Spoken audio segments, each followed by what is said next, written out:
Hey, welcome to the Family Ministry Podcast. We have another great interview in store for you today. Before we jump into that interview, I want to tell you about Ministry Boost membership. Ministry Boost membership is an online platform to help you recruit more volunteers. Who doesn't need more volunteers?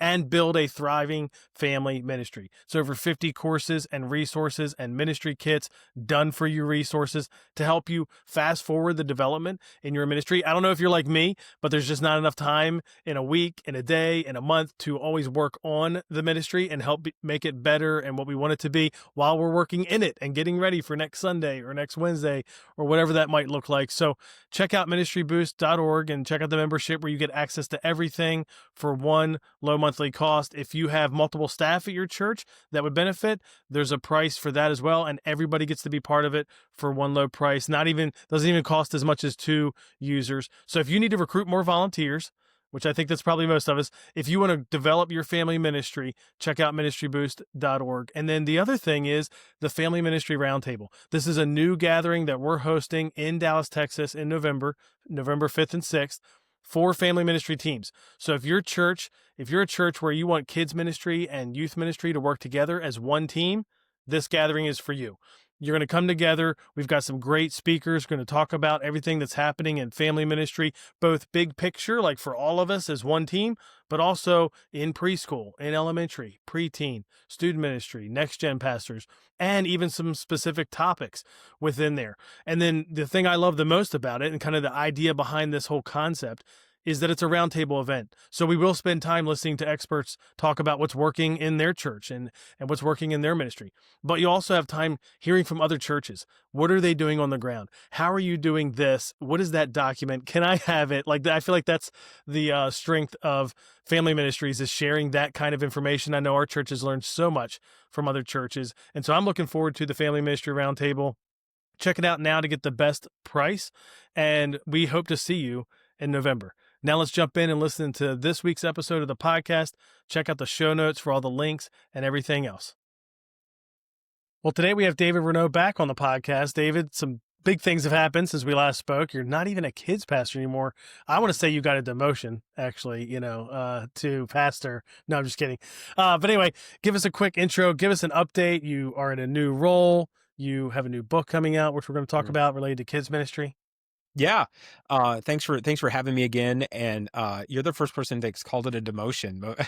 So, I got to stay true to our tribe, David. right. We Yeah. went from kids Yeah. pastor to pastor. It Absolutely. is a promotion. Don't get me wrong. It And is. hopefully you're going to really fund the kids ministry budget well at your church. Hey, the kids But, pastor yeah. is blessed and highly favored, is what he has, because That's right. he's got somebody that knows what's going on and That's right. and feels their pain when we run 10 minutes over, and we're like, hey, I'm Yes. sorry. I'm sorry about that. Exactly. Please tell me you have already gone 10 minutes over. No, not yet. No, I start okay. Sunday, so we'll see how it goes. We'll see. Okay. Yeah. So you haven't really done it yet. Yeah. Okay. So, because I had, there's a great story that a friend had told me one time, his pastor, well-known pastor, they get on him when he'd go over. And then the one time when this guy, the kids pastor, had to guest preach, most times he did not go over. He was very good. But one time he said he didn't get off the stage, and that pastor was right there just to rag him, hold on now, you said, you got to end early. So anyway, we'll see how you do. Yeah, we'll see how we do. So I'm looking forward to it. So yeah, I was a kids pastor for 15 years. And during COVID, I was part of that great reshuffling. I really felt like my calling was shifting. And so I moved into an executive pastor role. I did that bivocationally for 2 years, as an executive pastor, and I taught high school. And so over the summer, a church approached me about becoming their lead pastor. And so it's really just a God thing of how he opened up the door for us to step into this place. And so we're really excited to start on Sunday. So we got a new town and a new place. And so it's a lot of fun. And then in the meantime, I finally finished my book. Last time we talked, I told you it was off air, but like, hey, I'm working on this. But if you have ever worked the teacher life, it is all consuming. And so you when the school year ended, I was like, I'm going to get this done. And so that's what I did. And so I have it. now. This is like an advanced copy. I'm the only one with a Yes. copy so far because it comes out on September 16th. And so I'm excited to come in and just share with other Kidmin leaders, because that's what it's all about. It's just trying to get get this in the hands of many Kidmin leaders so they can learn and see how to do ministry. I try to make it as very practical as possible of here's how to lead a children's ministry and how to grow your children's ministry. Yeah, and you call it Next Level Kidmin, the Children's Pastor's Practical Guide to Building a Thriving Ministry. And you hit, Mhm. we're going to talk about some of the key topics in there, which Mhm. are foundation topics for sure in kids ministry, which is great. You're living in Northeast Georgia now, Yeah. at that church. Kind of, we were just talking about before we hit record. You're almost South Carolina, basically. Almost, You get almost. We're in the small town. foothills of all the mountains. So it's Yeah, after living in Florida for 10 years, where everything was just flat. So it's nice to yeah, have some yeah. texture while Okay, we're growing in it. yeah, for real. So It's beautiful in that area. You it eating is. any boiled peanuts or anything? Like they got No, you with I that haven't. yet? I do love a good boiled peanut from time to time, but I haven't had Okay, any. well, Haven't had any you're yet. in that region now. I Oh think yeah. you should find plenty. Yeah. That's great. Well, we're gonna hit a bunch of like specific topics that every kids pastor, really every student pastor too, because you can translate it to these other ministries. Hmm. Um, talks about needs as part of their ministry. But let's just start with the most important one, which you talk about in the book, and that's your Hmm. relationship with God. Yeah. You know this. One of the biggest tensions in kids ministry is the cup is always emptied out and Hmm. sometimes never refilled. You know, Yeah. how many kids pastors, I don't know the number, but probably 80% or more of kids pastors go to the actual service less Hmm. than 5 times a year, Oh yeah. in Yeah. addition to other things. Right. I So, fall into that category. Yeah. yeah. So, obviously it's hard to empty a cup that is already empty. It's Yeah. already hard to pour out of that cup if there's nothing in it. Right. So tell us about that, like your learnings from that from Yeah. almost 2 decades. So the big thing that you want to do is you love Jesus before you got into ministry, and you want to make sure that you love Jesus when you leave ministry. And so you want to try to work to maintain that relationship with God. The subtitle of the chapter I have about a relationship with God is a quote from Jim Weideman, where he asked me personally. He said, "Are you as close to God as you ever been?" And if the answer to that is no, then whose fault is that? Mm, And so even though you're a children's pastor and you never actually get to go to service and sit, you still need to do the things to maintain that relationship with God. And so we're talking about just the basic spiritual disciplines of praying and reading your Bible, and spending time in worship. And so when you think about like, what does a church service do? When you go to church, what are you doing in there? There's several things there's trying to do. Is one, there's corporate worship time. There is a teaching that's part of it. There's usually a Bible reading that's in there. If you're more of I don't know if ecumenical is the right word, but like more orthodox, yeah, there's like a liturgical or something. Yeah, liturgical. Yeah, that's the word I was looking for. yeah. More liturgical. There's like there's a reading and that type of stuff. And then the other part of it is community, of being with other believers that are like you. And so what you need to do, because you're not in service, is first of all, don't take yourself as like the martyr of like, oh, I never get to go to the service. There's like that's never going to work out well for you. And so what you need to do is what you got to do for your relationship with God. And we can talk about like building the team so you can actually get to go to service. Um, Yeah. but when we're talking about having that relationship with God, you need to take those things and put them into your life. And so for me, what I do is I read the Bible every single day. I get the YouVersion Bible app with the Bible reading plans. I'm doing the Bible recap right now, which is a great chronological way of reading through the Bible. And so I'm reading the Bible every day and praying. And so that was essential. I had to do those even in the super busy times, like you're at camp or you're at VBS and like you're just getting up, you're just going to bed just to get up and go do it again. You got to spend the time with the Lord, just as much as you would spend time with your spouse. And even if it's just a phone call with your spouse because you're traveling, you got to spend time with God. If like, okay, we're going to spend 5-10 minutes and just spend time and refocus yourself. The other thing is with the teaching. So like there's no excuse for not getting access to some type of teaching, to a pastor that speaks to you. And so Mm, find some content out there, listen to their sermons out there and their podcasts, so that you can be fed that way. And if your pastor has a podcast and they put their sermons out on a podcast or a YouTube video, that's even better, because you're going to hear their heart of where they want to take the church, and where their vision for the ministry and all of that. That's all spoken on Sunday morning that you're not hearing. So Hmm. some churches I went to, the podcast or the YouTube video was splotchy at best. So I didn't necessarily get a good opportunity to listen to that on a regular basis. But when it was available, I did listen to it, started getting there. But then I found other pastors that I could listen to that spoke to me. And I still do that even as a lead pastor, because now I'm not going to be listening to a sermon on Sunday. I'm going to be preaching the sermon on Sunday. So I still got to Yeah. bring that in. And then the corporate worship time is, you got to come up with a way to, you're doing that in kids, but there's only so many times you can sing about Pharaoh. So you want to find other ways for you to do for you to do worship. Put a worship music on your car.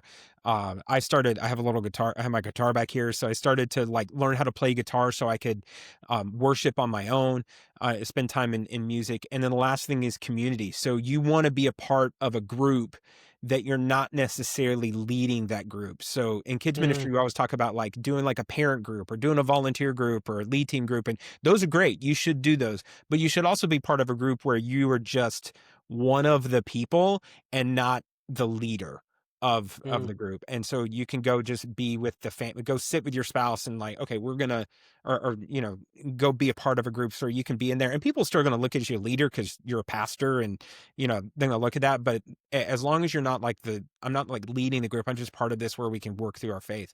And so if you're doing those things, then your relationship with God will stay steady, because you're doing all the things that a person who just attends Sundays, just volunteer, they're doing the same thing. And so that keeps that, you got to keep that focused. And that's the number one important thing in your life as you stay in ministry, because if you're constantly emptying out your cup, as you said, you cannot serve. You have to serve out of your overflow. You cannot serve out of an empty cup. What'll eventually happen is you'll yeah. burn out. And I've burned out 2.5 times. The halftime was during COVID. And so you have to continue filling that cup. Otherwise you will get burnt out, and you're just going to leave the ministry and possibly even leave the faith. And you don't want that to happen. None of us want that to happen. No, and you mentioned group, like being a part of a group you don't lead. That is hard Mhm. sometimes when you're on church staff, because like there's like this default thing or whatever. Right. But if you can get one, they're great. And I also think um, community with other kids ministry leaders or student ministry leaders or whatever your role Mhm. is nice too, because then it's like, now this person can go to my church, they might even live in my town, Mhm. and it's people you connect with at a conference or online in a Facebook group or Yeah, whatever it might be, in a coaching group that you get in. You mentioned Jim Wyman. So many people have been through Jim Wyman's coaching that, that, and then those relationships last forever, they do. which is, I They think, do. really, really helpful. Mhm. Well, let's hit some of these like practical kids ministry. Every kids pastor is talking about that. I want to talk curriculum first. Okay. I know that's one that you talk about in the book that you haven't maybe talked about as much. I just like to poke at it because I have my own soapbox things about it. So I'd love to hear what Yeah. you think about it. And I come at it though from a guy who's like, this is not my, every kid's pastor brings their strengths and weaknesses, right? And I do Mhm. not. Curriculum is not my strength. I don't Yeah. come from that background. That's not what I would bring to a ministry. But there's a lot of opinions about it. If you Mhm. survey, we did a kids ministry curriculum survey Mhm. last year, which we want to do annually. Mhm. And sure enough, like almost half of the people that filled out are looking to change curriculum, which I always Yeah. think is kind of hilarious. Just because it's like, I don't know, are you really making that big a difference, going from Yeah. one to another? So anyway, with all that said, I just want to hear your thoughts about picking a curriculum. Like, what would you tell I if half think of them are thinking about it? What would you say? right. I think what you really got to do is, you don't want to get caught up in the hype of like a really good marketing system of a curriculum Mm, that's out there. And what you want to do is you want to ask yourself several questions. And I'm gonna look at my book just to make sure I list all these four questions. There's 4 questions that I think that you need to ask yourself when you are picking out when you're picking out a curriculum, because and I'm not necessarily going to advocate for one or another, but so many times you're looking for one as like, oh, I like the graphics for this one, or I like the video for this one, or we're looking for like, oh, I want it like super easy and easy to use, or I've seen some people, and I was like, I want to be able to print it out and put it in a binder, and other people on the Yeah, yeah, yeah. other edge of the spectrum is like, I want it all digital where I have nothing. Yeah, I And want my so leaders on it on the phone, you're reading it or whatever. Yeah. right. Which the other thing as you're looking up some of those questions, Yeah. which I do think is important. Like you gotta figure out Mhm. what's your filter, what matters to you. And the Yeah. other thing too, probably is like what are the most important things, and then what Mhm. are nice to haves, right? Yeah. Like that's because let's be honest, they're not. There's certain things like that'd be nice to have. I like randomly I listen to like some car video YouTubers like Doug Mhm. Demure or whatever, like car enthusiast podcast, and Yeah. he was talking about how like he sometimes wishes he could design his own car where it's like I want that stupid little feature from that car Mhm. with this feature from that car with this feature from that car. But kids curriculum is similar where it's like, Yeah. yeah, you're not getting every feature in every curriculum. So No. what are the ones you care about the most? So Right, and anyway, what is gonna suit your needs the most? Because here's what I yeah, came from, is that I did write my own curriculum. When I first got into kids ministry, I just gotten out of, education school, and so I was like, "Oh, I can do this." And so I sat down and I wrote my own personal curriculum. It was on a 3-year scope and cycle. I worked the whole thing out, and the whole idea was that I was gonna teach it for 3 years and then go back and repeat, and just kinda tweak it and stuff. And then, as I got into it, for the first time of like repeating the stuff, and I was like, oh, this is not that good, and like my references are already dated. uh yeah, yeah, and and the other thing is that I started getting busy doing a bunch of other things, and while I was busy doing a whole bunch of other things, I realized that I didn't have time to put the inner time and energy into curriculum. And there's some kids pastors that are super creative and like to write their own curriculum and all that, but it pulls a lot of time and energy from you. And so what I want to do, my thought of getting a curriculum is I'm outsourcing yeah. the curriculum. I I agree. I'm the same way. Yeah, so I'm going to get a team of people that have done the theological research, that have done the cultural research, and has graphics and videos and all that stuff, and pulled all that stuff together, and and then here, this is for you. And then you can pay for it that way. And it just makes, and then I can focus on discipling my kids and working on my ministry, and I don't have to necessarily worry about what Bible story am I teaching this week, because that decision has already been made. Yeah. Um, and like I Yeah, said, I those are have the same philosophy. Even if, yeah. I mean, and I get, I mean, I had a friend here who was a kids pastor in my town, and this was like Mhm. 10, 15 years ago. And when my team first met with her just to network and, be Mhm. connected, it was very obvious. The first lunch is like, you really love curriculum. Like you Yeah. like writing curriculum, creating curriculum. Mhm. And in my mind, it's like, I don't think you're in the right job as a kids Yeah. pastor at this church. I mean, this church is Mhm. 1,000 people, it's a pretty big Mhm. church. But it's like you're gonna be doing so many other things. I don't think you can give 15 hours a week, which I know I'm probably offending some people right now listening who Right. love to write curriculum. Yeah. But the end of the story is, sure enough, 2 years later, she went to write for group Mhm. in their kids ministry curriculum, and absolutely loved it. And it's like that makes Mhm. sense. Like Yeah. the thing you loved, you probably weren't going to be able to spend even half your time on in this church if you were going to run a good kids ministry. Mhm. And so you found out a way to do it. I mean, I know people that do a little bit of both, and I get that. Yeah. Or maybe you like editing it as it scratches the itch enough, Mhm. that you like that or whatever. But yeah, there's so many other things that you could give The time on that yeah. instead of you, and again, this is where people will be mad at me, but instead of you writing a curriculum by yourself, you leverage the power of 50, it depends on what curriculum you pick, but maybe it's Mhm. 50 other voices in a curriculum Mhm. that is obviously getting a lot of different angles and perspectives and Yeah. editing and filtering and proofing and all Where I've that, seen people who you write know? their own curriculum and they do it really well, it's when the church is big enough to where they have a kids ministry staff, and they Yeah, that's true. staff towards the Yeah. writing process. Yeah. Yeah, that's And true. Yeah, I know some so churches that do that for sure. Yeah, yeah, and you one gotta be, I always feel like you gotta be, what size do you think a church is that they see? This is where I like to poke. I like to get into it and make I'm like people pushing mad. What I'm size do you think talking a church should be? I'm talking 2 or Yeah, 3,000. yeah. Yeah, I I'm would think thinking so too. because I usually say 5. I was at church at 1,500, and I was paid and the nursery coordinator was paid. and like that was it. And we were understaffed because I should have had an Yeah. assistant at that Sure. size. But Yeah. Yeah. like even if I had an assistant, Yeah. I Yeah. don't know. You're doing other I don't, stuff. I Yeah. don't I know. know. I'm not, my bias is not toward it because that's not the thing that I love. But Mm, I would say 5,000 actually is yeah, usually the 5,000 number I out there, think which is is very few churches, right? yeah, There are yeah. Well, 5,000 I'm people. thinking about two curriculum right now. Is like one of my personal favorite curriculums that I've used, and I talk about in a book is High Voltage Kids Ministry, and that's written by Yeah. Brian Dollar. But Yeah. he's at First Assembly North Little Rock. That church is like 10,000 people.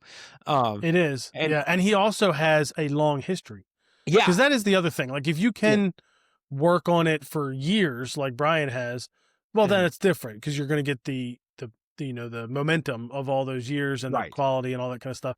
Like you'll hone in your processes and all And that. But I've if, been using his yeah, curriculum for years, and it is so much better now than it was yeah. than it was Which 15 years ago. makes sense. Everything, anybody Mm, keep working on it, you get better at it, get better with time or whatever. yeah. So, anyway, So maybe it might have made some people mad, may have made some other people happy. I don't know. We'll see. I don't know. I don't know. So when you're picking out a curriculum, and no matter where you pick, and I know a lot of people are picking, especially with the there's been I've seen some changes like with currently with like Orange is making some changes, and people are like Yeah. and doing that kind of stuff. So there's a couple things that you want to do. First, that you want to ask yourself, does it line up with your doctrinal beliefs? Because some curriculums really they try to be all things to all people, which is great. But then there's other ones that are specific to a particular denomination, and they may be opposed to what you're talking about. So you need to go back and look at, okay, do these doctrinal beliefs line up with me? And if it doesn't line up with me, how does it change? Can I tweak it to match more of what mine is? So like for me, I'm an Assemblies of God pastor, so we believe in baptism of the Holy Spirit and speaking in tongues. And so when I Mm-hmm. used curriculums that were coming more from a Baptist perspective, I wanted to make sure that when we got to the Acts 2 part, that I could tweak it to talk about that baptism of the Holy Spirit Mm-hmm. stuff. Yeah. And in there, so like I wasn't necessarily against using it. I just needed to make sure that I could line it up with there. So you want to make sure that, okay, is this line up with the doctrine of beliefs? And a lot of kids pastors, when they get in, student pastors, I think so too. But when you get in there, like you didn't have like formal theological training. You were just like a high level volunteer that said, hey, you should get paid to do this. Well, then you need to Yeah. go find someone, and that could be your lead pastor, somebody, to look at this stuff and make sure that that it is lining up with your theological beliefs, because you don't want to start teaching kids about infant baptism when you believe in when you believe in adult baptism, or you don't want to Yeah. Yeah. start talking about sprinkling versus immersion, or when Sure. you're talking Yeah. about Yeah. like talking about communion, like no, this becomes the actual flesh and blood of Jesus once you eat the communion, versus like no, this Yeah. is just a symbol. Okay, you got to check Yeah. that stuff, and figure out what lines up with your church. And I'm not talking about theological debate. We've created whole denominations on that, so I'm not talking about it. You got to make sure it lines Yeah. up with what y'all are teaching. The second thing is you want to find out, does it line up with your mission and vision of your church? So it may be taking you in a different direction. That curriculum may be taking you in a different direction than where your pastor wants to go. It may be less evangelical and more discipleship or discipleship based. And I'm not saying those are opposed, but the focus of what it's talking about in there. And so you want to make sure that, okay, if I teach this, is this going to help me accomplish what our whole church is trying to accomplish? And that's more of like a feel type of thing. You want to have a conversation with your leaders, your lead pastor, whoever's over you, especially when you're picking out curriculum. You want to make sure that it's like, hey, do you agree with this? And they're not going to want to read over the whole curriculum. But if you can give them like a one sheeter of like, hey, this is what this is about, and this is where they're going, and you need to Mm-hmm. know, you need to have done the research so that when you're having that conversation. The third thing is it strategic for the development of your kids? So your kids better than anyone else. And as much as we talk about this team of 50 people that are working Yeah. hard to make sure this is theologically sound and this is good curriculum with the video and the graphics and all that stuff, your kids. And they are designing that curriculum to be nationwide, to be international, whatever, but they don't know about your people in small town USA. So you need to make sure that, okay, can I take this stuff? Does this actually helping me take my kids where I want them to be? And if it's not taking them, then it's like, maybe I shouldn't go with this one, or maybe I should pick another one. or maybe I can tweak it to make it fit where the development of my kids are. Most of them are going to be about, like, Orange's idea was develop an authentic faith in Jesus Christ that lasts a lifetime. Okay, well, is it helping us accomplish that? If that's your Mm-hmm. mission of what you want to do for children's ministry, that's what you want to do. And then the fourth thing is, what does it cost? And that's a big one. What does Yeah, it sure. cost? Yeah. Because the truth is, you get what you pay for. Yeah. So those of us who are old schoolers, there was this old thing called only 144 deals. Do you remember these? Yeah. Oh, yeah. I remember that. Yeah. They'd Yeah, package a bunch of stuff together from different places and be worth $1,000, but because they did deals with these people for 144 hours, wasn't that the right. thing? 144 hours Yeah. for Yeah. Yeah. $144. And Yeah. that's actually how I got exposed to Jim, because Jim did a only So 144 funny. deal. And so I got, like, all his stuff Yeah. Yeah. from there. So, like, it was That's a great great. deal. And it was like, oh my Yeah. gosh. And, like, it was so much stuff that, like, I never used. But also part of the reason why I never used it is because I got it and I was like, this this is not good. There's a reason that it sold for $7.33 or whatever. Right. Yeah. Now there are probably a couple exceptions. Like we Mhm. use, my church uses Orange, and that is as expensive as any curriculum there is, I think. Right. But and we're okay with that, and we love all the Mhm. benefits that come from it and all that stuff. But I think of, like, Life Church is free, right? You Right. can use the Life Church curriculum free, and we're good friends with Allie, Mhm. who leads the Next Gen. They do a great job there. Yeah. Is it exactly all the same things you're getting with an Orange, or like a Hi-Fi or Gospel Mhm. Project or Bright with Awana? Right. Probably not, but it's that. I guess there's a couple exceptions there where the free is.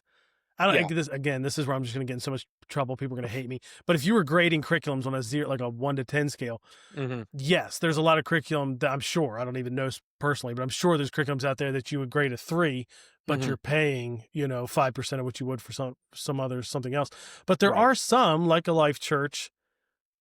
I know somebody just the other day. I'm not going to name the church, but they told me a church that's big that gives it away free, and they haven't, like, it wasn't good enough. Like, they would have told Mhm. me it was a 6, and I was Yeah. like, okay, that's Right. it is what it. I mean, it's free. You're getting a 6 curriculum for $0. Like, there's something to be said about that. You know what I mean? Right. But there's a Life Church that is definitely probably better than a 6 for free. But you're right. By Yeah. and large, if you're paying a 2 out of 10, you're getting a 2 out of 10. You're getting a if 2 you're out of paying. 10. Yeah. And Yeah, if you're paying.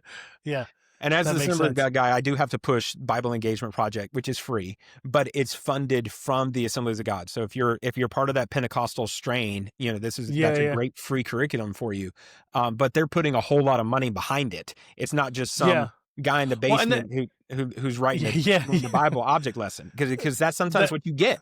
And yes, that's true. and But that's that's where, like, Life Church uses it. So Mhm. obviously they believe in what they do. I feel like I'm missing some other ones too. But Yeah.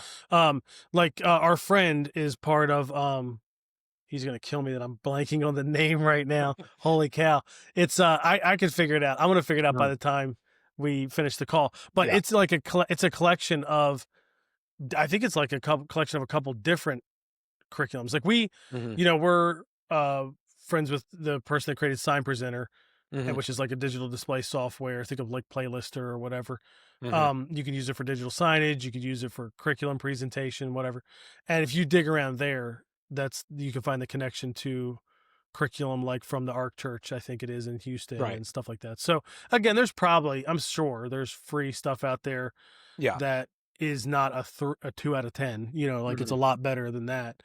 Yeah. But you are right. Once you start getting the paid stuff, there is a little bit you get what you pay for. The other thing you want to do when you look at the paid is you want to look at the base cost of it, but then you also want to look at what is it going to cost to actually implement the thing. Yeah. So I made this mistake one time where I went and bought this curriculum for $100. It was superhero themed, and it was Yeah. just it was like a 6-week thing, and like, oh my gosh, this is amazing. I can't believe I'm getting this for $100. This is awesome. So I got into the thing. I started marketing it. I get all excited. And then I get to the actual implementation of it and the cost, and specifically like the decor that they suggested. And I was like, maybe I can bypass the decor. And I was like, the decor was an essential part of the presentation. So I couldn't, and that decor was going to cost me $1,000 to deploy. And That's kind of funny. Like, somebody didn't think through. I was These like, don't go oh. together. Yeah, These and don't go because it was like, together. "Oh, you could just," and the church I bought it from was like a huge church where like money is almost not an object for them. And so it was like, "Oh yeah, dropping $1,000 is nothing." But like in my church of 400 people, like I had to go to my administrator and was like, "Hey, bad news. I've already launched this thing. We're supposed to start in 2 weeks. I gotta spend $1,000 to get this stuff." And he was not happy with me. Yeah. He was No, really yeah, well, not you happy gotta with at me. that point you gotta come up with like some kind of a Yeah. knockoff. It was not as good as what they said, but that insulation foam from Home Depot with is phenomenal. So you can do a lot of We stuff with that oh my insulation gosh. foam. So we do Mhm. we've used that forever for our decor, Yeah. and we do an arts camp every year that just wrapped a couple weeks ago, and Mhm. and the arts camp, so they're building a set for a show like this, Right. like we did Finding Nemo Junior this year, and Mhm. so even we use that stuff every month for the sets and design and all that kind of stuff. But then Mhm. with the show, it's so much bigger that we had to buy 45 panels of Oh the my foam, gosh. to do. So imagine for all kind of different things, That's from so like the much. backdrop to making the Yeah. barracuda that attacks in the Yeah. beginning. Yeah, ARC is. I'm looking this up. ARC Kids is one of those Mm. curriculums that's free that I was thinking of, but I know there's more too that That may are be like like another. Highlands may write that because Highlands was one of the other church that I know they write their That's true. own They for might be public they years. might be one that does that, but Yeah. Michael's Yeah. going to kill me because I can't find the main site that has the whatever, but maybe I'll put it in a link later. But the Yeah. point is, there are free options out there. The pay stuff you pay for, you do kind of get what you pay for, Right. so be careful about that. And even if you, whether it's free or paid, you need to look at how much it's going to cost for you to actually implement the thing. Because if you already have, yes, if it's going to call for crayons and markers and scissors and glue, and you already have all that, great. But if you don't have that stuff and you get the thing and it requires you to use that every single week, then like you're going to have to do a lot. So like when I adopted Orange, went from one curriculum to another one. I don't use Orange anymore, but when I went from one curriculum to Orange, the like I needed to get the stuff that Orange called for. And it yeah, cost some money before I had enough in reserve of the stuff that Orange normally calls for me to use. That was an yeah, additional cost on top of the curriculum. And so you want to count that in your cost of like, okay, if you're a poor church and you don't have a lot of money and then you buy this premium curriculum and where they say it's all done for you, well, you need to make sure that if it actually is all done for you, if you have to spend another $1,000 buying all the stuff you need in order to deploy the curriculum. yeah. Well, let's shift gears and talk a little bit about kids, like a leadership team. I'm a big Mhm. fan of this. You talk about this in the book. Yeah. I think there's far too many kids pastors kind of going at it on their own. They're leading Mhm. 20 volunteers by themselves, 50 volunteers by themselves, Yeah. 100 volunteers by themselves, Mhm. and it's this org structure that's them and they lead 100 people. You know what I mean? Right, And I've right, been yeah. there. I did it. I think 60 was the highest that I'd Ugh, ever led by myself before I learned, right. which was way more than I could lead, Mhm. adequately in terms of caring for them and knowing, all that stuff, Yeah. until Jim Weidman, our Mhm. mentor for both of us, helped me learn about giving leadership away and the structure Yeah. of that and all that. So, it started for me with a leadership team. So I'd love to hear your Mhm. thoughts on it. What that look like for you? And Yeah. how do you encourage kids leaders to put that in place? So you definitely want to have you want to have some type of leadership there for multiple reasons. One, to share the load, as like we talked about, because Jesus only led 12 people, so you shouldn't think that you can lead more than that. I mean, I know he had bigger thing, but his disciples are 12, so you don't want to try to have like more than 12 direct reports into your thing. And the other thing is like Moses was trying to lead the entire nation of Israel, and he had to go get leaders of tens and fifties and hundreds in order for him to lead. So if you want your ministry to grow, you need to have that more leadership in place so that you can handle more people and you can care for your volunteers. Because your church, I believe your church can only grow as big as your capacity to grow. So, and then that's talking about the facilities, yes, but that's also talking about people. If you don't have the right people in place, you're not going to be able to get if you don't have the right people in place, you're not going to be able to ready if all of a sudden your kids doubled like you don't have enough people to handle all of those kids. So what are you going to do to get in there? So what do you want to do to develop the lead team? I've done it two different ways. The easiest way I was at one church, we had a bunch of different ministries. We had Royal Rangers and Impact Girls Clubs and Junior Bible Quiz. And so we had all these different ministries and then nursery and preschool. So I just pulled the leaders of those different ministries together and said, okay, guys, we're going to start meeting on a regular basis and we're going to start talking about the ministry. And we didn't just talk about what happened on Sunday. We talked about their ministries and how we can make it better. And so that was a great way to try to start that leadership, because they were already in a position of leadership. And so instead of them being siloed in their own thing, of fighting against each other and fighting for resources, it's like, no, we're all going to come together and we're all going to talk about the same thing. Because what you don't want to do is, you see this with like youth and student ministries, student ministry and kids ministry does this, where they'll put an event on the same night, two different events on the same night. And then it's like, well, these don't have any conflict because it's two different audiences. It's not, because you got a family with kids of two different ages. So now they're having to go to two different places. You don't want to do that. You also don't want to do that with the ministries within your thing, or within your children's ministry. So if you have all these Wednesday night programs and extracurricular stuff like a junior Bible quiz, then you don't want to have those competing. You want to have them all together. So get them all in the room, and then you start developing that team. And so what I would do for those meetings is I would feed them, and we would sit and talk for 30 minutes. And a lot of times I would learn more about them, and they get to know more about them just in that eating time of together than anything during the meeting. And then after we would eat, we would be working through a book, working through a book to read together. And a lot of these people that were on the volunteer team, they were stay-at-home moms or working moms, and trying to get them to read, getting them to read a chapter a month sometimes was asking too much. And like, then I was like, to be honest, I hadn't got that far. And I was like, but you're still like asking them, as like, hey guys, can you do a chapter a week? Just working your way through. And then I would provide the books for them. For me, it was worth it to buy 5 or 6 books to, once every couple months to get that, to develop their leadership. And then we would talk about the calendar and how we're working that. It was like my own little staff meeting, but it was with my lead team of doing that. When I went to another church, after I left that church, I went to another church. We didn't have all those extracurriculars. That was the church where it was a church of 1,500. And there was me as the kids pastor and then the preschool coordinator, but she just kind of did her own thing. She wasn't interested in what was going on in elementary. She was only interested in preschool and nursery. And because she was paid and I wasn't over her, I didn't feel like I could say, well, you need to come sit here in this meeting. So I was like, all right, well, I need to still have some type of ministry leadership team. And so what I started to do is I tried to look for people who were owners, people who came early, who stayed late, who came prepared, who brought their own materials and resources to help build up on the things they were doing, or were bringing me ideas. And there's a fine line between, okay, they're just meddling or they're actually trying to help. And so that there's some discernment. You got to figure that out. You got to figure that out. Yeah. You got to figure that out. But if there's a person that really wants to, like, they're sold out on what you're doing, then you can say, okay, if they're already kind of leading without the title, then you can say, okay, hey, I think that you can be helpful with this and you can start helping us plan these things. And I was like, would you like to hop on a Zoom call with these couple other people? And we're just going to sit and we're just going to talk about what's coming up for the next curriculum, next round of curriculum, or we got this next Easter's coming up. Can you help with this? Like for me, one of the people I always tried to add to my lead team, or at least have it at a high level of leadership. For me, I hate crafts.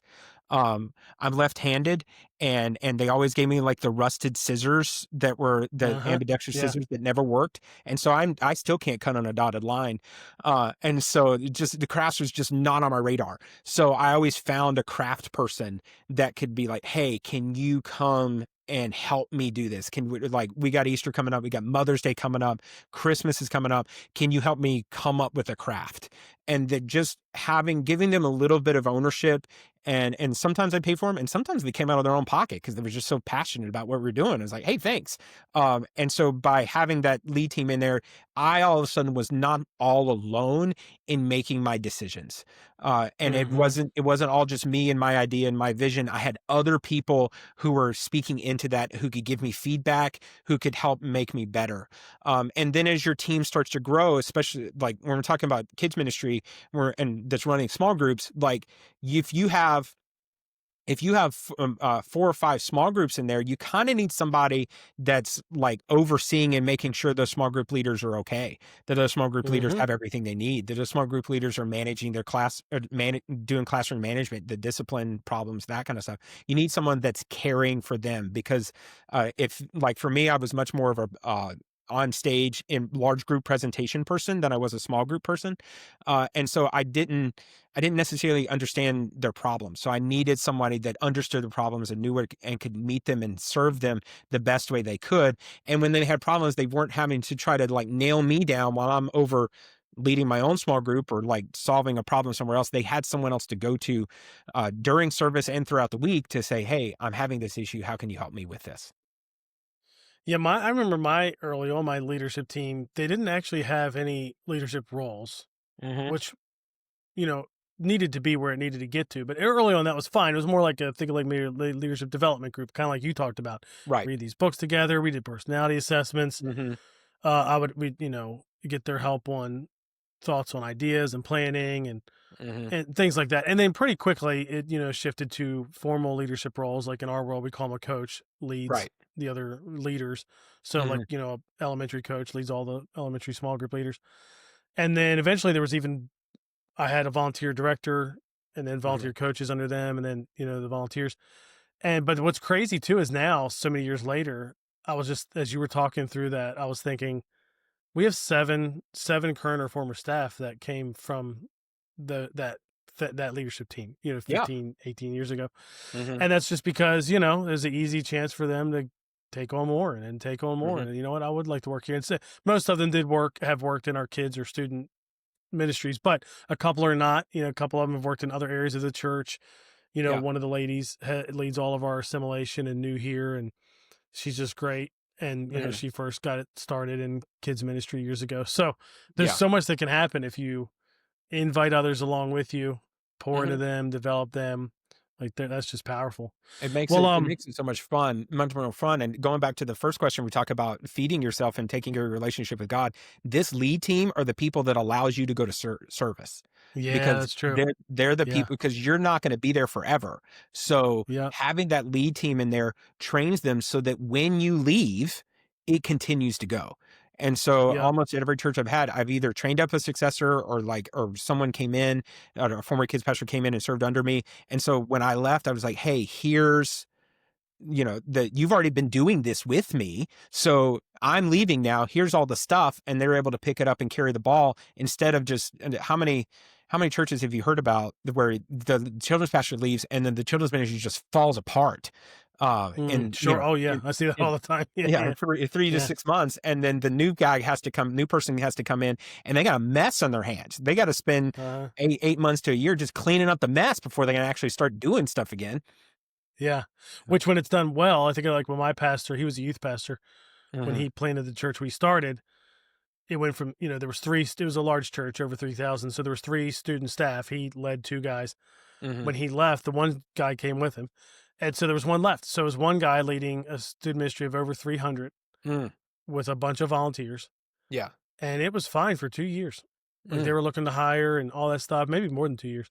Yeah. And why is that? Well, he had built such a great, healthy system and structure Mhm. that even if the one guy had not been there, like if they all left, it would Yeah. have been really good for at least 2 years. Like, Mhm. I always tell churches a good, well built ministry, volunteer led and empowered, can go about 2 years, Yeah. with very little loss of quality and effort and all that. If it was built really, really well. Yeah. Beyond that, gets a little questionable. Their Yeah. fatigue sets in and somebody's got to lead and all that kind of stuff, especially if it's Mhm. bigger. But so that's those are some good thoughts. Well, I wish we had more time. People are gonna have to get the book because I wish we had more Okay. time to talk altar calls and Yeah. different topics that I had on the list here. Small groups. I always like talking. I don't feel like a lot of. I feel like the vast majority of kids ministries are not truly small group based. Hmm. And so I would love, would love for people to read that part in your book. But tell us when it comes out and where they Yeah. can get it. So it comes out September 16th. You can go ahead and pre-order it now. And if you pre-order it and then join my launch team, I'll go ahead and send you a PDF copy of the book. And so you can go ahead and like start reading it today. All you got to do is go ahead and pre-order it on Amazon, and get it there. So the easiest way to find it and to stay connected with me and all of that is to go to davidreneau.org. And if you go there, it's right there on the homepage. You can click it. There's the book and there where you can pre-order that. And then you can I'm writing stuff every single week, of helpful stuff for children's ministry and ministry in general.